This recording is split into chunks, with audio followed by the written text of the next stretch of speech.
తెలంగాణ రాజకీయాల్లో మరో కీలక పరిణామం చోటు చేసుకుంది అనుకోవచ్చు. ఎందుకంటే హైదరాబాద్లో కాసేపటి క్రితం ముఖ్యమంత్రి రేవంత్ రెడ్డి ఇంటికి వెళ్లారు రాజేంద్ర నగర్ బీఆర్ఎస్ ఎమ్మెల్యే ప్రకాష్ గౌడ్. ఆయన ఈ వారంలోనే ఇది రెండోసారి మీట్ కావడం, సో ఇదే ఇప్పుడు చర్చనీయాంశంగా మారిపోయింది. వరుసగా మనందరికీ తెలుసు, గత 15 రోజుల నుంచి వరుసగా బీఆర్ఎస్కి సంబంధించిన నాయకులందరూ సీఎం రేవంత్ రెడ్డిని కలుస్తూ ఉన్నారు. ఆయన ఎప్పటి నుంచి అయితే విదేశీ పర్యటన ముగించుకొని వచ్చారో అప్పటి నుంచి కూడా వరుసగా బీఆర్ఎస్కి సంబంధించిన ఎమ్మెల్యేలు, అంటే ఆల్రెడీ గెలుపొందిన ఎమ్మెల్యేస్ ఎవరైతే ఉన్నారో వాళ్ళు కలుస్తూ వస్తున్నారు. ఎందుకంటే మనకు తెలుసు, మొన్న నరసాపూర్ ఎమ్మెల్యే సునీతా లక్ష్మారెడ్డి, దుబ్బాక ఎమ్మెల్యే కొత్త Prabhakar Reddy, Patancheru MLA Mypal Reddy and Zaheerabad MLA Manik Rao CM Revanth రెడ్డిని కలిశారు. సో ఆయన ఇంటికి వెళ్ళి బీఆర్ఎస్కి సంబంధించిన నాయకులు కలుస్తున్నారు. సో ఇదే ఇప్పుడు చర్చనీయాంశంగా మారింది. అండ్ ఈ నలుగురు ఎప్పుడైతే కలిశారు, ఇది తీవ్ర చర్చకు కూడా దారితీసింది. ఎందుకంటే మాజీ మంత్రి హరీష్ రావుకి అత్యంత సన్నిహితులు వీళ్ళంతా కూడా. ఎస్పెషల్లీ కొత్త ప్రభాకర్ రెడ్డి ఎవరైతే ఉన్నారో ఆయన్నే అపాయింట్మెంట్ తీసుకోవడం, సీఎం రేవంత్ రెడ్డిది ఆయన వెళ్ళి కలవడం కూడా ఒక పెద్ద చర్చనీయాంశంగా మారింది. ఆ తర్వాత వీళ్ళందరూ కూడా నెక్స్ట్ డే మార్నింగ్ ఇదంతా కూడా చర్చకు దారితీసిన తర్వాత బీఆర్ఎస్ పార్టీ దిద్దుబాటు చర్యలకు దిగింది. ఎందుకంటే వీళ్ళందరూ కూడా మెదక్కి సంబంధించిన ఎమ్మెల్యేస్. సో వాళ్ళందరూ కూడా సీఎం రేవంత్ రెడ్డిని కలవడం తర్వాత హుటాహుటిన హరీష్ రావు అండ్ బీఆర్ఎస్కి సంబంధించిన నాయకులు డ్యామేజ్ కంట్రోల్ కోసం అనుకోవచ్చు. సో అప్పుడు వాళ్ళు ఒక మీడియా సమావేశం పెట్టి ఇది జస్ట్ మర్యాదపూర్వకంగా కలవడం, నియోజకవర్గాల్లో మేము ఫేస్ చేస్తున్నటువంటి ప్రాబ్లమ్స్ కావచ్చు, లేదంటే కాంగ్రెస్ పార్టీ ఏదైతే గ్యారంటీస్ అనౌన్స్ చేసిందో అండ్ నిధులు ఏవైతే డెవలప్మెంట్ కోసం కావాలో వాటన్నిటి కోసమే మేము సీఎం రేవంత్ రెడ్డిని కలిసాము.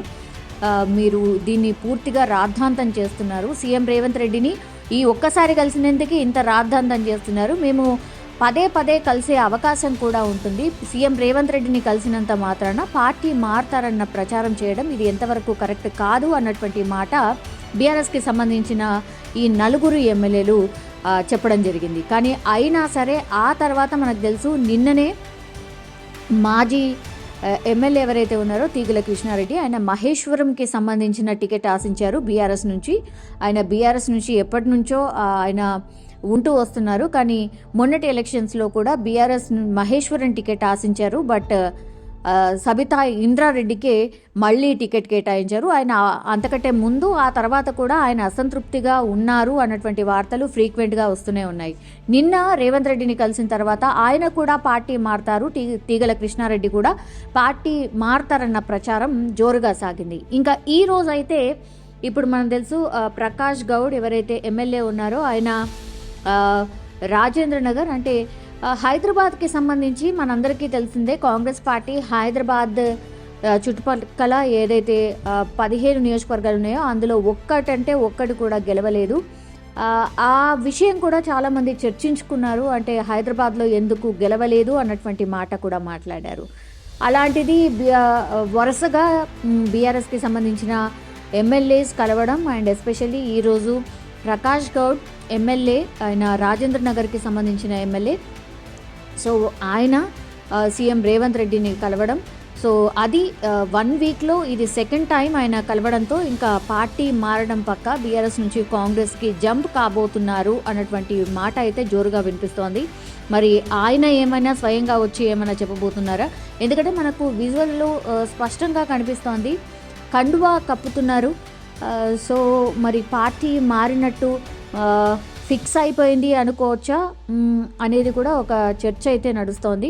సో వీళ్ళందరూ కూడా ఒకవేళ బీఆర్ఎస్కి సంబంధించిన అధిష్టానం ఏమైనా అడిగినా సరే వాళ్ళు మేము మా నియోజకవర్గానికి సంబంధించిన డెవలప్మెంట్స్ కోసం మాత్రమే సీఎం రేవంత్ రెడ్డిని కలుస్తున్నాం అన్నటువంటి మాట చెప్తున్నారు. కానీ వీళ్ళెవ్వరు కూడా ఇప్పటివరకు అఫీషియల్గా కాంగ్రెస్ పార్టీలోకి మేము వెళ్తున్నాము అన్నటువంటి మాట అయితే చెప్పట్లేదు. కానీ ఇవన్నీ సైన్స్ చూస్తుంటే అండ్ పదే కాంగ్రెస్కి సంబంధించిన నాయకులు చెప్తున్నారు, ఆల్రెడీ బీఆర్ఎస్కి సంబంధించిన 20 మంది ఎమ్మెల్యేలు కాంగ్రెస్ పార్టీలోకి రావడానికి సిద్ధంగా ఉన్నారు. ఆఫ్టర్ పార్లమెంట్ ఎలక్షన్స్ తర్వాత అసలు బీఆర్ఎస్ పార్టీలో ఎవరు మిగలరు, ఓన్లీ కేసీఆర్కి సంబంధించిన కుటుంబ సభ్యులు తప్పించి మిగతా వాళ్ళందరూ కూడా కాంగ్రెస్ పార్టీలో జాయిన్ అవుతారు, ఇది చూడబోతున్నారు అన్నటువంటి మాట పదే పదే చెప్తున్నారు.